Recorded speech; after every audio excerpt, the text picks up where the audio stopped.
창밖으로 비가 조용히 흩날리던 아침이었습니다. 70이 넘은 김말수는 허리가 약간 굽은 몸으로 조심스레 지하철을 탔고 그 옆에 앉은 이지은은 입을 굳게 다문 채 손가락 끝을 조심스레 주무르고 있었죠. 지은은 오늘 어릴 적부터 꿈꿔온 예술대학교 피아노가 면접을 보러 가는 길이었습니다. 비가 내리는 봄날처럼 마음이 눅눅하게 젖어 있었지만 얼굴은 최대한 밝은 척하고 있었어요. 지은아, 손에 땀 나면 안 된다. 괜찮겠지? 말순이 그렇게 말을 건네자 지은은 고개를 살짝 끄덕였습니다. 그러면서도 그녀의 두 손은 멈추지 않고 가만히 무릎 위에서 떨리고 있었어요. 이 할머니와 손녀는 단둘이 살고 있었고 피아노 하나를 지키기 위해 새방을 전전하며 살아왔습니다. 그 오래된 전자피아노는 건반 몇 개가 잘 눌리지도 않았지만 지은은 새벽마다 귀를 기울이며 연습했어요. 그런 아이였기에 말수는 오늘만큼은 이 손녀가 인정을 받았으면 좋겠다고 간절히 바라고 있었습니다. 예술대학교에 도착한 두 사람은 커다란 음대 건물 앞에서 잠시 걸음을 멈췄습니다. 지은은 숨을 고르며 문 앞에서 깊은 호흡을 했고 말수는 아무 말 없이 손녀의 어깨를 토닥였어요. 그 짧은 순간 말수는 마치 손녀 대신 긴장하고 있는 것처럼 보였죠. 교내로 들어서자 면접 대기실에는 이미 학생들과 부모들이 가득했습니다. 대부분 깔끔한 수트를 입은 어머니들과 또렷한 인상을 지닌 아이들이었고 지은과 말수는 다소 수수해 보이는 차림이었죠. 저기요, 보호자분은 밖에서 기다려주세요. 한 여직원이 무표정한 얼굴로 말했습니다. 말수는 말없이 고개를 끄덕이며 복도 벤치로 향했어요. 지은은 고개를 숙인 채 면접장 안으로 들어갔고 말수는 손에 쥔 조그만 비닐 우산을 꼭 쥔 채 한참 동안 가만히 앉아 있었답니다. 아무도 말순에게 말을 걸지 않았고 어떤 이들은 스쳐가며 힐끔 쳐다보기도 했습니다. 면접장 안은 적막했습니다. 3명의 교수들이 자리에 앉아 있었고 가운데에 앉은 이는 바로 박성한 교수였습니다. 박성한은 이 대학 피아노과에서 가장 오랜 경력을 가진 교수로 학부 내에서 권위가 높기로 유명했어요. 그는 지은의 자기소개서를 훑어보더니 눈썹을 찌푸렸습니다. 이 곡을 택한 이유가 뭡니까? 지은은 미리 준비한 대답을 떠올리며 조심스럽게 말했죠. 이 곡은 어릴 적부터 꿈꿔왔던 무대에 서고 싶다는 저의 마음을 담은 곡입니다. 혼란스럽고 조용한 느낌이 저와 비슷하다고 생각했습니다. 박성한 교수는 작게 코웃음을 치며 말했습니다. 음악은 감정으로 표현하는 겁니다. 하지만 이 곡을 감히 비슷하다고 말할 수 있을 만큼 삶을 살아본 나이는 아닌 것 같은데요. 순간 면접장에 쌀쌀한 정적이 흘렀습니다. 지은은 아무 말 없이 연주 준비를 시작했습니다. 손끝을 조심스럽게 키에 올리고 숨을 들이마셨죠. 그녀의 손가락은 마치 말을 건네듯 건반을 두드리기 시작했습니다. 처음은 조심스러웠고 이어지는 선율은 점점 깊은 감정을 담고 있었어요.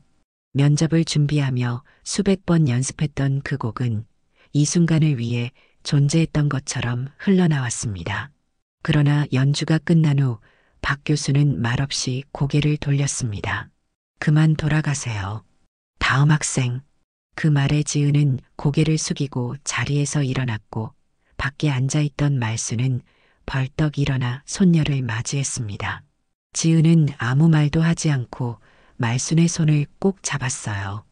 그 손끝이 조금씩 떨리고 있었습니다. 지은은 면접장을 나와서도 말이 없었습니다.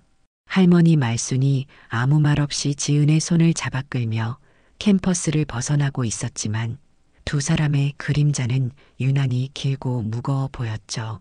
쏟아질 듯한 먹구름이 하늘을 뒤덮고 있었고 세찬 바람이 옷깃을 파고들었습니다. 지은은 할머니에게 아무것도 묻지 않았고 말순도 괜히 말을 꺼냈다가 손녀의 마음을 더 상하게 할까봐 입을 다물고 있었어요. 그렇게 한참을 걸어 지하철역에 도착했을 때쯤 지은의 눈에서 조용히 눈물이 떨어졌습니다. 나 뭘 그렇게 잘못했을까?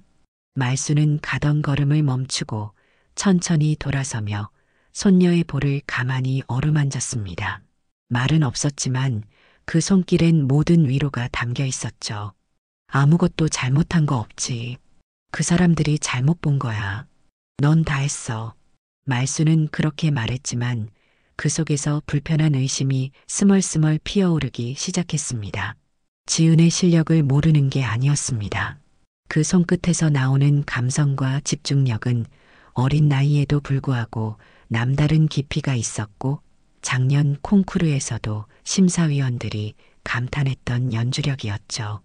그런 지은이 면접에서 탈락했다는 건 도무지 납득이 가지 않았습니다.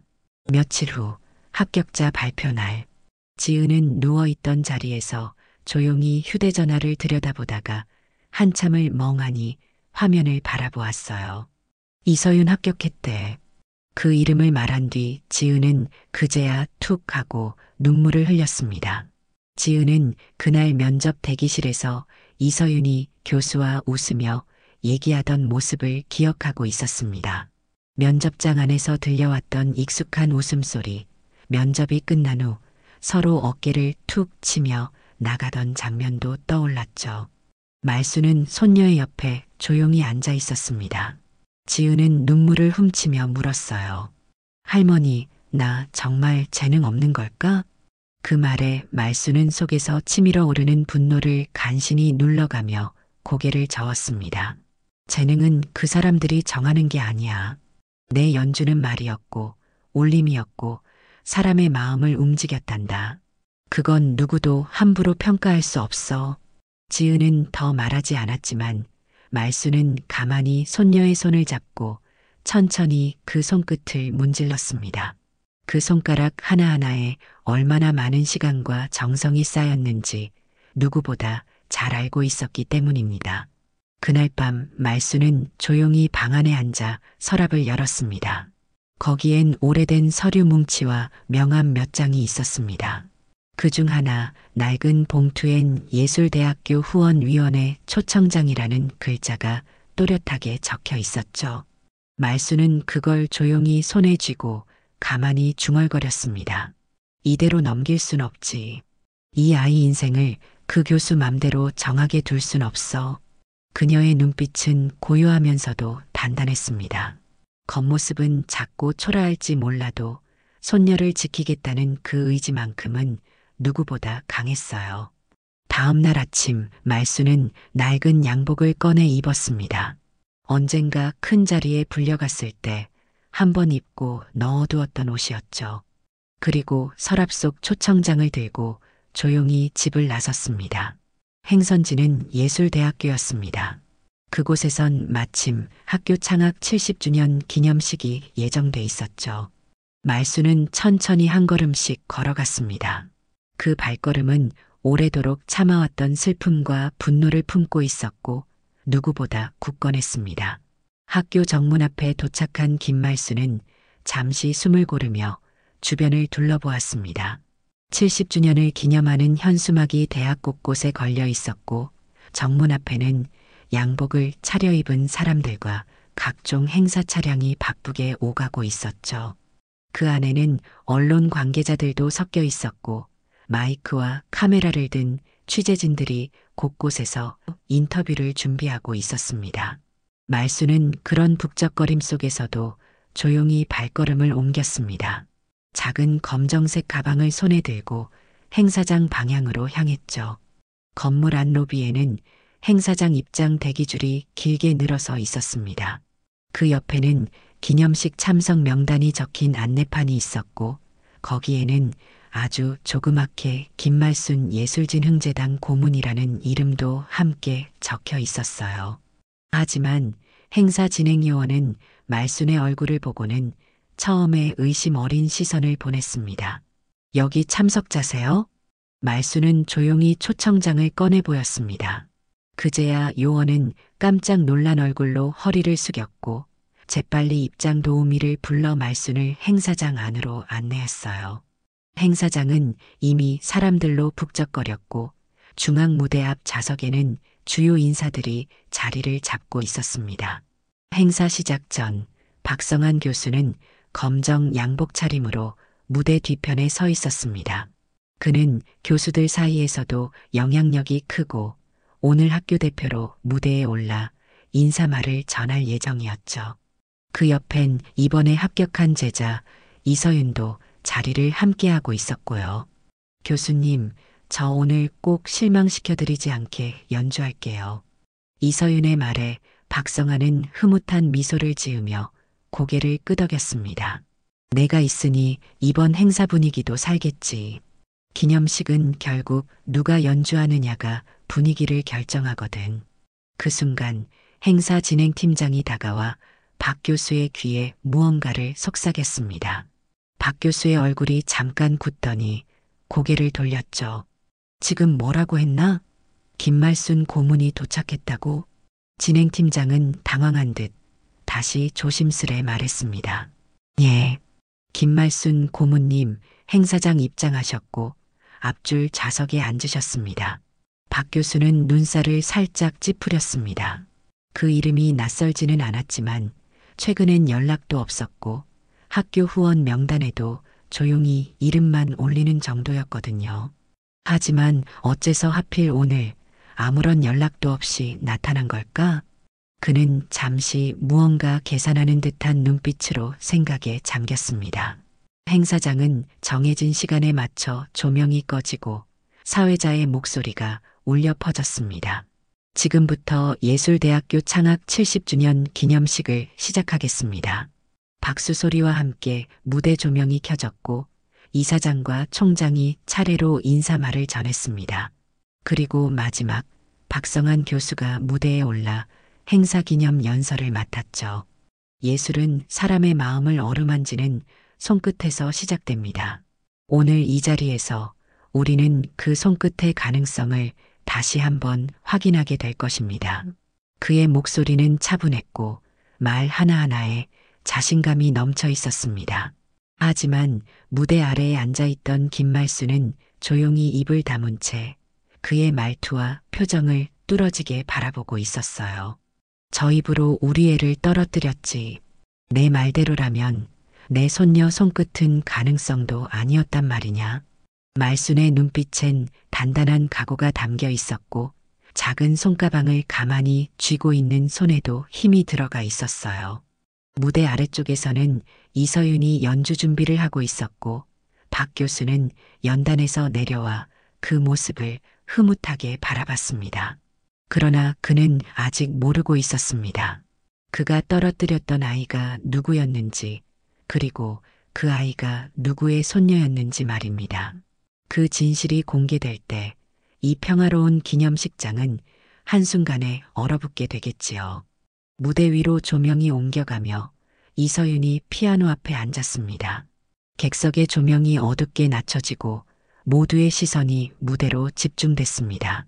이서윤은 잔뜩 긴장한 표정으로 숨을 깊게 들이쉰 뒤 천천히 건반 위에 손을 올렸습니다.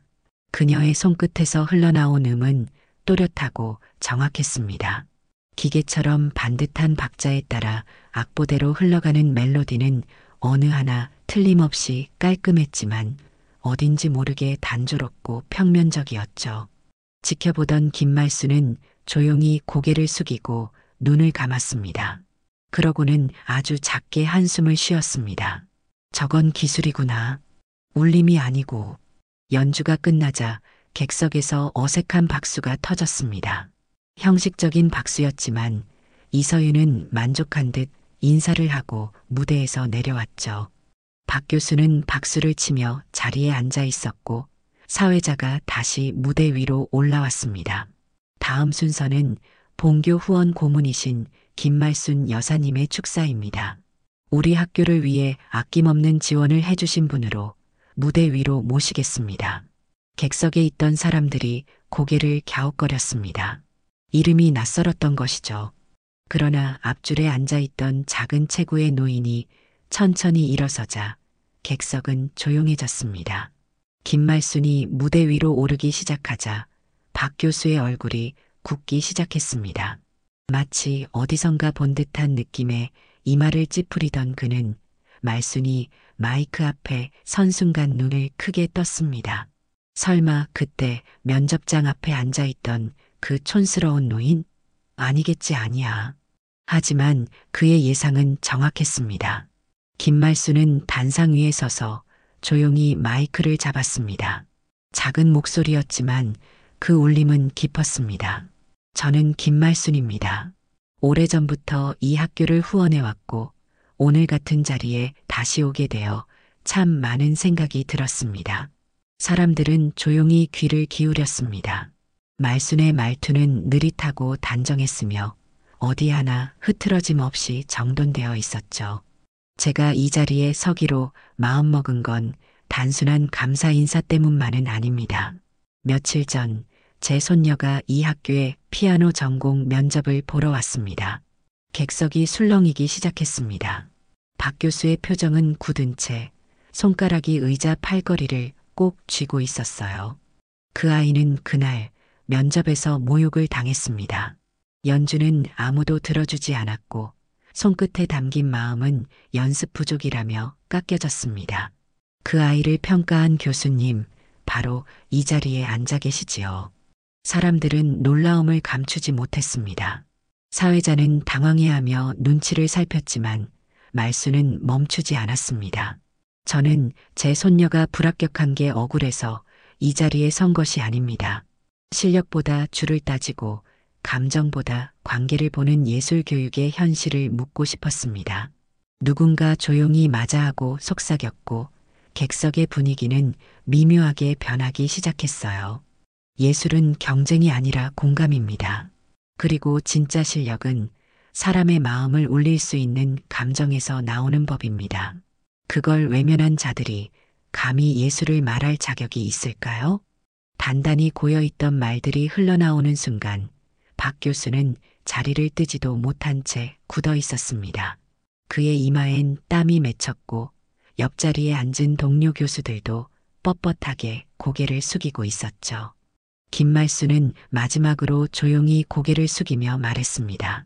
저는 이제 이 학교에 대한 지원을 중단하겠습니다. 하지만 제 손녀가 언젠가 마음껏 연주할 수 있는 무대가 있다면 그곳이 바로 진짜 학교겠지요. 그 말이 끝나자 강당 전체는 조용했습니다. 누구도 박수를 치지 않았습니다. 박수 대신 무겁고 서늘한 정적이 행사장을 가득 채우고 있었어요. 그리고 바로 그 순간 말수는 무대 아래로 내려왔습니다.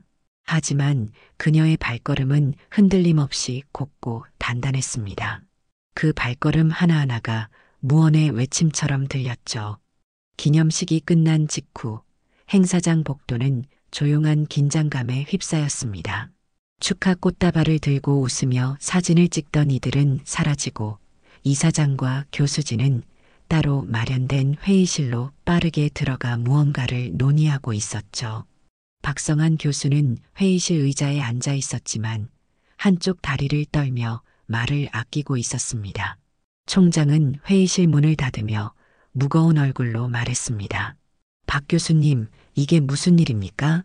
후원 고문께서 직접 공개 발언을 하실 줄은 몰랐습니다. 박성환은 한참 침묵하다가 조용히 말했습니다. 면접 평가야 기준이 있는 거죠. 감정적인 반응으로 학교 전체를 압박하시는 건. 그 순간 이사장이 정색하며 고개를 저었습니다.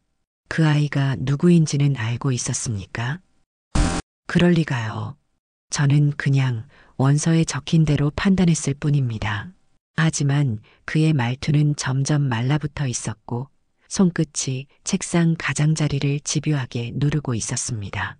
회의실 안의 다른 교수들도 고개를 돌리거나 고개를 숙인 채 말이 없었어요. 그때였습니다. 조용히 문을 두드리는 소리와 함께 조교가 들어왔습니다.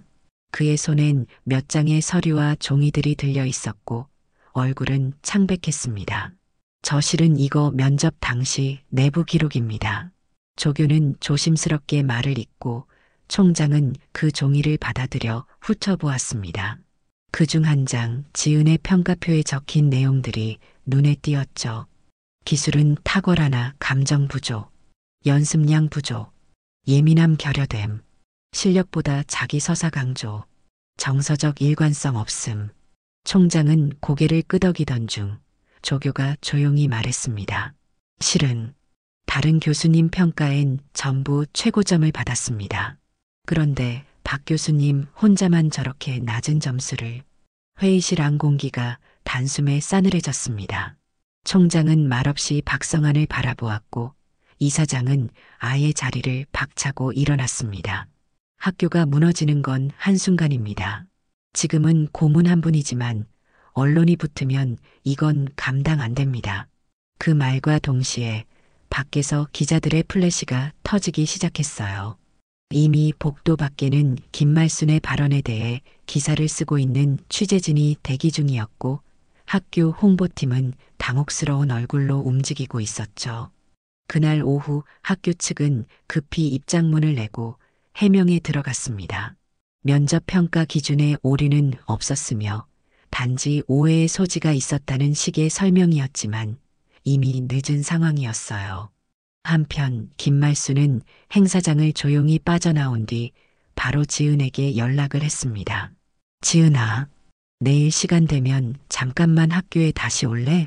지은은 당황했지만 할머니의 목소리가 단호하게 들렸기에 아무 말 없이 고개를 끄덕였습니다. 다음 날 김말순은 손녀와 함께 다시 학교에 도착했습니다. 이번엔 그 어떤 안내도 필요하지 않았습니다. 학교 측이 직접 김말순을 맞이했고 안내실에선 따뜻한 차까지 내어주었습니다. 총장은 조심스럽게 말했습니다. 어제 일에 대해 공식적으로 사과드리고 싶습니다. 김말순 고문님 그리고 이지은 학생께도 진심으로 유감을 표합니다. 지은은 고개를 숙인 채 말이 없었지만 말순은 조용히 미소를 지으며 말했습니다. 진심이라면 말로만 사과하지 말고 저 아이에게 무대를 주세요. 그 말에 총장은 머뭇거리다가 고개를 끄덕였습니다. 오늘 오후 본관홀에서 언론과 후원자들이 다 모이는 자리가 있습니다. 그 자리에 연주자로 초청하겠습니다. 지은은 그 말을 듣고 놀란 듯 얼굴을 들었습니다. 제가 거기서 연주를요? 말순은 그저 손녀의 손을 꼭 잡으며 말했습니다. 내 연주를 제대로 듣게 해야지. 이번엔 누구도 너를 방해할 수 없게. 그날 오후 지은은 처음으로 정식 무대 위에 서게 됩니다. 그 무대는 박 교수도 누구도 끼어들 수 없는 지은만의 시간이 될 것이었습니다. 오후 3시 본관오랜 정장 차림의 인사들과 학교 관계자들, 일부 언론이 하나둘 자리를 채우고 있었습니다. 무대 위 커다란 그랜드 피아노는 조명이 은은하게 비추고 있었고 그 앞에 앉을 주인공의 이름은 아무도 예상하지 못했죠. 사회자가 조용히 마이크를 잡았습니다. 잠시 후 본교에 재능 있는 젊은 연주자가 무대에 오릅니다. 그녀의 연주는 어쩌면 우리에게 가장 중요한 질문 하나를 던지게 될지도 모릅니다. 관객들은 웅성거렸지만 곧 조용해졌습니다. 그 순간 무대 뒤에서 조심스럽게 한 소녀가 걸어 나왔습니다. 이지은. 정장도 화려한 드레스도 아닌 단정한 검은 치마와 흰 블라우스를 입은 그녀는 깊게 숨을 들이쉬며 무대 가운데로 걸어 나왔습니다. 할머니가 정성껏 다려준 옷이었고 그 옷깃에는 작은 은빛 브로치가 달려 있었죠. 그건 어릴 적 어머니가 남겨준 유일한 물건이었습니다. 지은은 잠시 피아노 앞에서 숨을 골랐습니다. 그녀의 눈에는 조명이 너무 밝았지만 객석 어딘가에 앉아있을 할머니의 존재는 또렷하게 느껴졌어요. 이 무대 절대 흔들리지 않아. 손끝이 건반에 닿았을 때 피아노는 조용히 울리기 시작했습니다. 지은이 선택한 곡은 자신이 가장 아끼던 곡이자 어릴 적부터 위로받았던 멜로디였습니다. 그 선율은 느리고 고요하게 시작되었지만 마치 사람의 이야기처럼 천천히 흐름을 타기 시작했습니다. 힘들었던 새벽 연습 시간, 조용히 눈물 흘리며 피아노에 손을 얹었던 날들, 그리고 면접장에서 들은 조롱과 침묵까지 그 모든 감정이 지은의 손끝을 통해 음악으로 피어났습니다. 관객들은 조용히 숨을 죽이고 지켜보았습니다. 처음엔 단순한 연주로 들렸던 멜로디가 점점 강약을 달리하며 감정의 결을 바꾸기 시작하자 객석에 앉은 이들의 눈빛도 서서히 달라졌어요. 박성한 교수는 어딘가 불편한 듯 손을 모으고 있었지만 음악이 중반에 접어들자 그의 얼굴에서도 긴장이 서서히 풀려나기 시작했습니다. 기술적인 완벽함보다 더 강한 감정의 밀도, 지은의 손끝은 정확히 듣는 이의 가슴을 두드리고 있었어요. 총장과 이사장은 눈을 감은 채 조용히 고개를 끄덕이고 있었고 일부 기자들은 이미 펜을 내려놓은 채 연주에 집중하고 있었습니다. 그 순간 지은의 연주는 절정에 이르렀습니다. 과장도 과시도 없는 담백한 감정, 마치 손끝에서 이야기가 쏟아져 나오는 듯한 느낌이었고 모든 하나하나가 한 편의 삶을 담고 있는 듯했어요. 연주가 끝난 순간 무대 위는 조용했습니다. 아무도 박수를 치지 않았습니다. 모두가 그 감정에서 아직 벗어나지 못한 듯 조용히 숨을 고르고 있었죠. 그러다 한쪽 구석에서 조용히 박수를 치는 소리가 들려왔습니다. 그건 김말순이었습니다. 그녀는 눈물을 머금은 채 두 손으로 천천히 박수를 치고 있었어요. 그제야 관객들이 하나둘 박수를 치기 시작했고 곧 이어진 박수는 쏟아지는 비처럼 강당 전체를 채웠습니다. 지은은 무대 위에서 조용히 인사를 했고 눈가에 맺힌 눈물을 살짝 닦았습니다. 그 눈물은 슬픔의 눈물이 아니었습니다. 그건 드디어 누군가 자신의 연주를 들어줬다는 것에 대한 안도의 눈물이었어요. 그리고 그건 누구보다 간절했던 김말순에게 보내는 대답이기도 했습니다. 무대 아래로 내려온 지은은 조용히 할머니에게 다가가 말없이 안겼습니다. 말순은 그 등을 토닥이며 아주 작은 목소리로 말했습니다. 봤지? 사람 마음은 결국 진심에 반응하게 돼 있단다. 연주회가 끝난 이후 예술대학교는 그야말로 들끓고 있었습니다. 교내 게시판에는 익명으로 올라온 글들이 빠르게 퍼졌고 진짜 실력자가 떨어지고 교수 제자가 붙었다는 이야기는 학생들 사이에서 사실처럼 돌기 시작했죠. 교직원 중 누군가는 연주 장면을 휴대전화로 촬영해 사회관계망에 올렸고 그 영상은 순식간에 퍼져나갔습니다. 떨어진 천재 소녀의 눈물, 예술은 누구의 것인가? 그런 제목이 붙은 영상은 며칠 사이 수십만의 조회수를 기록했습니다. 총장은 급히 교내 공지를 통해 면접 평가의 공정성을 점검하겠다고 밝혔고 학과 측에는 외부 감사가 예고됐습니다. 학생들은 숨죽이고 지켜보았고 교수들 사이에서도 눈치 싸움이 시작됐습니다. 가장 고요했던 이는 박성한 교수였습니다.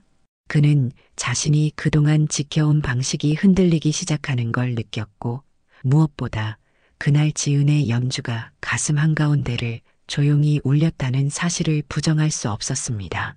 연주가 끝난 다음 날 박 교수는 학교 옥상에 홀로 서 있었습니다. 조용한 바람이 불고 있었고 그는 멍하니 운동장을 내려다보았습니다. 왜 그렇게까지 했나? 스스로 중얼거리듯 내뱉은 말은 아무도 듣지 못했지만 그 말 안엔 무너진 자존심과 흔들리는 양심이 섞여 있었죠. 그가 밀어붙인 이서윤은 며칠째 학교에 나오지 않았고 박 교수의 사무실에는 항의 메일과 메시지가 쌓여 있었습니다. 며칠 후 김말순은 학교로부터 정식으로 면담 요청을 받았습니다. 이사장은 직접 사과의 자리를 만들고 싶다고 말했고 총장도 동석하겠다고 밝혔습니다. 그날 말순은 다시 단정한 옷차림으로 학교를 찾았습니다. 이번엔 지은도 함께였고 그녀의 표정엔 전보다 훨씬 단단한 힘이 느껴졌습니다. 회의실에 들어서자 이사장이 먼저 고개를 숙였습니다. 지난 일에 대해 깊이 사과드립니다. 김말순 고문님의 지적은 학교가 놓치고 있던 가장 중요한 가치를 되돌아보게 해주셨습니다. 총장 역시 조심스럽게 말을 이었습니다. 저희는 김말순 고문님과 이지은 학생의 의견을 경청하고 이 사건을 계기로 내부 시스템을 정비할 예정입니다. 그 말을 들은 김말순은 잠시 말이 없었습니다. 그녀는 차잔을 천천히 들어 입을 축이고 조용히 고개를 들었습니다. 사람이 실수할 수는 있죠. 문제는 그 실수를 반복하게 만드는 구조입니다. 저는 단 한 사람, 단 한순간을 바꾸려는 게 아닙니다. 그녀의 말에 이사장과 총장은 고개를 끄덕였고 조용한 공기가 흐른 뒤 말수는 마지막 말을 꺼냈습니다. 지은이 장학금이 필요하지는 않아요. 단지 음악을 마음껏 할 수 있는 공간 하나만 주시면 됩니다. 조용한 연습실 하나, 밤에 혼자 열 수 있는 피아노 하나. 그거면 돼요. 그 말에 모두가 고개를 숙였습니다. 그건 단순한 요구가 아니었습니다. 학교라는 공간이 학생에게 무엇을 줄 수 있어야 하는지를 말수는 정확히 꿰뚫고 있었죠. 며칠 후 학교는 교내 연습실 하나에 지은의 방이라는 이름을 붙였습니다. 그건 공식 명칭은 아니었지만 학생들과 교직원들 사이에 조용히 퍼진 말이었어요. 연습실 앞에는 늘 누군가가 귀를 기울이고 있었고 가끔씩 그 방에서 흘러나오는 피아노 소리는 누군가의 발길을 멈추게 만들었습니다. 박 교수는 공식 직무 정지를 통보받고 자택에서 시간을 보내고 있었습니다. 그는 책상 위에 놓인 오래된 악보집을 펼쳐보다가 한 장의 편지를 발견했습니다. 그건 지은이 학교에 남긴 손편지였습니다. 저를 떨어뜨리셨지만 선생님의 눈이 아니라 그날의 귀는 저를 기억해 주시길 바랍니다. 저는 상처받았지만 음악을 포기하지는 않을 겁니다. 부디 선생님도 음악을 다시 마음으로 듣게 되시길 바랍니다. 그 편지를 읽은 박 교수는 조용히 눈을 감았습니다. 그 순간 어디선가 들려오는 지은의 연주가 그의 기억 속에서 다시 흐르고 있었죠. 음악은 사람을 조용히 흔드는 힘이 있다는 걸 그는 이제야 조금 알 것 같았습니다. 햇살이 따뜻하게 내리쬐는 늦봄의 오후 예술대학교 캠퍼스는 여느 때보다 고요했습니다. 강의실 창밖으로 꽃잎이 바람을 따라 흩날렸고 그 아래로 학생들이 삼삼오오 지나가며 조용한 대화를 나누고 있었죠. 음악관 지하 작은 연습실 하나에선 피아노 소리가 잔잔히 퍼지고 있었습니다. 그 방 문 앞에는 손글씨로 써진 작은 쪽지가 붙어 있었어요. 노크해 주세요. 연주 중입니다. 지은 드림. 이지은은 연습실 안에서 눈을 감은 채 피아노를 치고 있었습니다. 더 이상 누군가에게 보여주기 위한 연주가 아닌 그저 자신이 원하는 소리를 찾아가는 음악이었어요. 건반을 누르는 손끝은 여전히 섬세하고 진심이 담겨 있었고 소리는 그녀의 감정에 따라 자연스럽게 흘러나왔습니다. 그 연습실에는 매주 아이들이 찾아왔습니다. 지은은 주말마다 음악을 좋아하는 저소득층 아이들을 위해 무료 피아노 클래스를 열고 있었고 그 수업은 입소문을 타고 천천히 넓어졌죠. 선생님, 저는 왜 검지손가락이 자꾸 힘이 들어가요? 12살 아이가 묻자 지은은 살짝 웃으며 말했습니다. 마음이 급하면 손끝도 따라가거든. 천천히 이야기하듯 쳐보자. 피아노는 말보다 마음을 더 먼저 알아들어요. 그 말에 아이는 고개를 끄덕이며 다시 건반을 눌렀고 지은은 그 옆에서 조용히 박자를 세워주었습니다. 밖에서 이 모습을 바라보던 김말수는 천천히 문을 닫으며 미소를 지었습니다. 그녀는 지금 마을 문화센터에서 아이들에게 밥을 해주는 봉사를 하고 있었고 그 일 또한 그녀에겐 삶의 일부가 되었죠. 이 아이가 이제는 자기만의 길을 걷고 있구나. 그 생각에 마음이 따뜻해졌습니다.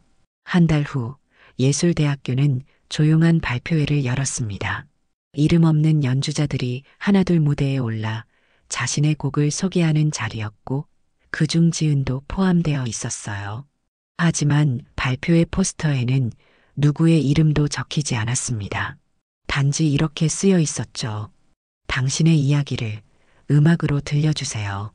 지은은 그날 연단에 올라 짧게 인사한 뒤 건반 앞에 앉았습니다. 무대 조명이 그녀의 손끝을 비췄고 피아노는 다시 천천히 울기 시작했어요. 그건 화려하지 않았지만 마음속에 조용히 물결을 일으키는 소리였습니다. 처음 피아노를 배웠던 날 할머니가 자신의 손등을 쓰다듬으며 했던 말이 생각났습니다. 지은아, 사람 마음은 귀로 듣는 게 아니고 가슴으로 느끼는 거란다. 그게 내 연주에 담기면 꼭 누군가를 울릴 수 있을 거야. 그 말처럼 이날 그녀의 연주는 한 사람 한 사람의 마음을 조용히 흔들었습니다. 누군가는 눈물을 닦았고 누군가는 미소를 지었죠. 그날 공연이 끝나고 객석에서 누군가 조용히 일어났습니다. 검은 셔츠를 입은 박성한 교수였습니다. 그는 박수를 치지 않았지만 조용히 고개를 숙여 인사했습니다. 지은은 그를 똑바로 바라보았습니다. 두 사람 사이엔 말 한마디 오가지 않았지만 그 눈빛만으로도 전해지는 것이 있었어요. 무대를 내려온 지은은 조용히 할머니에게 걸어갔습니다. 말수는 그저 고개를 끄덕이며 손녀의 등을 가만히 두드렸습니다. 고생했지, 우리 지은이. 지은은 그 말에 살짝 웃으며 대답했습니다. 이제 진짜 시작이에요. 이제야 내가 무대에 올라선 이유를 조금 알 것 같거든요. 김말수는 손녀의 말에 조용히 고개를 끄덕였습니다. 그날 밤 집으로 돌아가는 길, 지은은 할머니와 나란히 걷고 있었습니다. 도로 가로등 불빛 아래 두 사람의 그림자가 길게 늘어져 있었죠. 지은은 문득 하늘을 올려다보며 말했습니다. 할머니, 나 이제 무서운 게 별로 없어요. 말수는 고개를 돌려 지은을 바라봤습니다. 왜? 지은은 조용히 웃었습니다. 내 편이 누군지 아니까요.